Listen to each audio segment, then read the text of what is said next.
ഉമ്മൻചാണ്ടി സർക്കാരിനെ ജനകീയവൽക്കരിച്ചെങ്കിൽ ഈ LDF സർക്കാർ മദ്യത്തെ ജനകീയവൽക്കരിക്കുക ചെയ്തിരിക്കുന്നത്.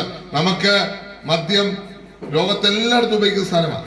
പക്ഷെ കേരളത്തിൽ മദ്യത്തെ വ്യാപകമാക്കി ജനങ്ങളുടെ ഇടയിലേക്ക് കുത്തൊഴുക്കുണ്ടാക്കി നമ്മുടെ ചെറുപ്പക്കാരുടെ ജീവിതം നശിപ്പിച്ച്, നമ്മുടെ ചെറുപ്പക്കാരെ ഭാവി നശിപ്പിച്ച് ഇന്ന് മദ്യത്തിന്റെ ഒരു പുഴ കേരളത്തിൽ ഒഴുക്കി. പുഴയല്ല, കടൽ ഉണ്ടാക്കിയ സർക്കാരാണ് പിണറായി വിജയൻ സർക്കാർ.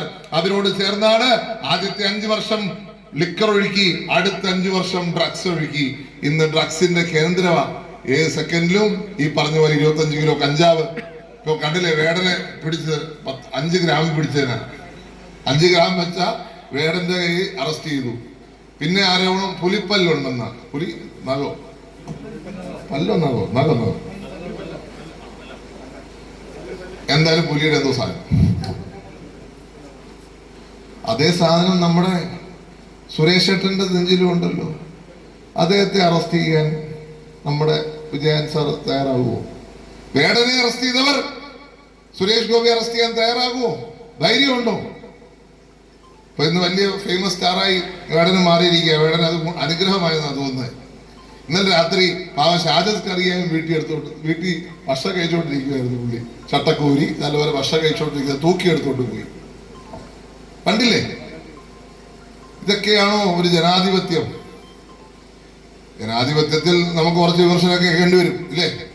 എന്റെ പിതാവിന് എന്തൊക്കെ പറഞ്ഞു, ഒരു പത്രക്കാരനെങ്കിലും അദ്ദേഹം തൂക്കിയെടുത്തു. ഈ പറഞ്ഞ ഷാജൻ എന്തൊക്കെ പറഞ്ഞു? അദ്ദേഹം മുഖ്യമന്ത്രിയായിരുന്ന 16 വരെ അദ്ദേഹത്തെ പറയാൻ ബാക്കിയൊന്നുമില്ല. പിന്നെ 50-ാം വർഷത്തിൽ വന്ന് ക്ഷമയൊക്കെ പറഞ്ഞു, അത് വേറെ കാര്യം. അദ്ദേഹത്തെ പറയാൻ ഒന്നും ബാക്കിയില്ല. ഒരു നുള്ള് മണ്ണ് അദ്ദേഹത്തിന് പുറത്തിട്ടു. ഈ സർക്കാരിനെ ആ കാര്യത്തിൽ നമ്മൾ മനസ്സിലാക്കുന്ന എവിടെയാ? കറക്റ്റ് സമയം ഓപ്പർച്യൂണിറ്റി കിട്ടി, വീട്ടിൽ അപ്പന്റെയും അമ്മയുടെയും കൂടെ ഭക്ഷണം കഴിച്ചുകൊണ്ടിരുന്ന ആളെ തൂക്കിയെടുത്തോണ്ട് അകത്തിട്ടു.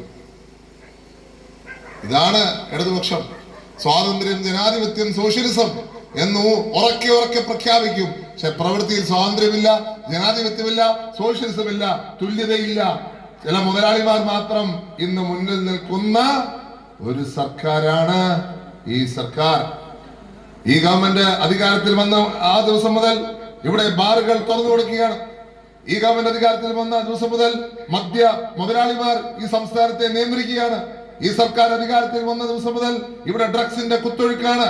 ഇവിടെ ആകപ്പാടെ ഈ സർക്കാർ സ്ഥാപിച്ച വ്യവസായം മദ്യവും കഞ്ചാവുമാണ്. വേറൊരു വ്യവസായ സർക്കാർ സ്ഥാപിച്ചിട്ടില്ല.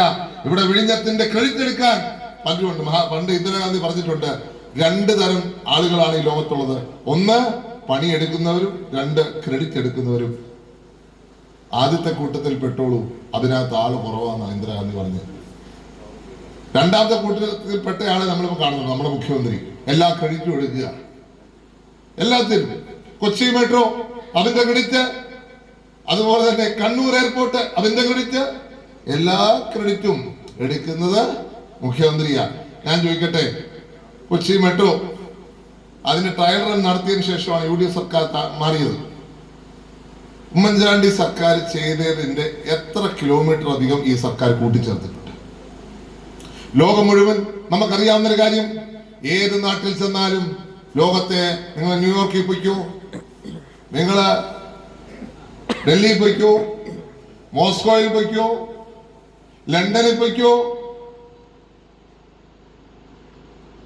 ഓസ്ട്രേലിയയുടെ ക്യാപിറ്റലായ കാൻബറയിൽ പോയിക്കോ, ഏത് രാജ്യത്ത് ചെന്നാലും അവിടെ മെട്രോയും എയർപോർട്ടുമായിട്ട് കണക്ഷൻ കാണും. പക്ഷേ കൊച്ചി മെട്രോയ്ക്ക് മാത്രം കണക്ഷൻ ഇല്ല. കാരണം ഉമ്മൻചാണ്ടി സർക്കാർ ആലുവയിൽ വരെ തീരുമാനിച്ചു. ഈ 9 വർഷക്കാലം ആലുവയിൽ നിന്ന് 1 ഇഞ്ച് അങ്ങോട്ട് മുന്നോട്ട് പോയില്ല. 9-10 കിലോമീറ്ററേ ഉള്ളൂ എയർപോർട്ടിലേക്ക്. നമ്മുടെ എയർപോർട്ടിന് ഗുണകരം, നമ്മുടെ നാട്ടുകാർക്ക് ഗുണകരം. പക്ഷെ അങ്ങനെ ഈ കേരളത്തെ വികസനത്തെ പിന്നോട്ടടിച്ചിട്ടും തങ്ങളുടെ പേരിലാക്കുവാൻ, ക്രെഡിറ്റ് തങ്ങളുടെ പേരിലാക്കുവാൻ ഉള്ള മത്സരം. നമുക്ക് ക്രെഡിറ്റ് ആര് വേണേ എടുത്തോട്ടെ, നമ്മുടെ നാട്ടിൽ വികസനം വന്നാൽ മതി. ക്രെഡിറ്റ് ആര് വേണേ എടുത്തോട്ടെ, നമ്മുടെ നാട്ടിൽ മാറ്റങ്ങൾ വന്നാൽ മതി. ആ മാറ്റങ്ങൾ കൊണ്ടുവരുവാൻ നമുക്ക് സാധിക്കണം. എന്നാൽ മാത്രമേ നമുക്ക് നമ്മുടെ കുഞ്ഞുങ്ങളോട് നീതി കാണിക്കുവാൻ സാധിക്കൂ. നമ്മുടെ ചെറുപ്പക്കാരെല്ലാം വിദേശത്തേക്ക് പോവാ. നമ്മുടെ ചെറുപ്പക്കാരുടെ പൊട്ടൻഷ്യൽ എന്താണെന്ന് ലോകം തിരിച്ചറിഞ്ഞു. അഭിവന്ദ്യ ജോർജ് കൂവക്കാട്ട് പിതാവ് വത്തിക്കാനിൽ കർദിനാളായിട്ടിരിക്കുകയാണ്. നാളെ കോൺക്ലേവ് തുടങ്ങുവാണല്ലോ. അദ്ദേഹം ഉൾപ്പെടെ 135 പേര് കോൺക്ലേവിൽ പോയി പുതിയ പരിശുദ്ധ പിതാവിനെ തെരഞ്ഞെടുക്കും.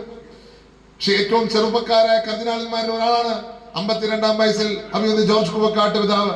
അഭിവന്ദ്യ ജോർജ് കൂവക്കാട്ട് പിതാവാണ് ഞങ്ങൾക്ക് സർവ്വമത സമ്മേളനം വത്തിക്കാനിൽ പരിശുദ്ധ പിതാവിനോടൊപ്പം 2 മണിക്കൂർ സമയം ചെലവഴിക്കാൻ സമയം ഉണ്ടാക്കി തന്നത്.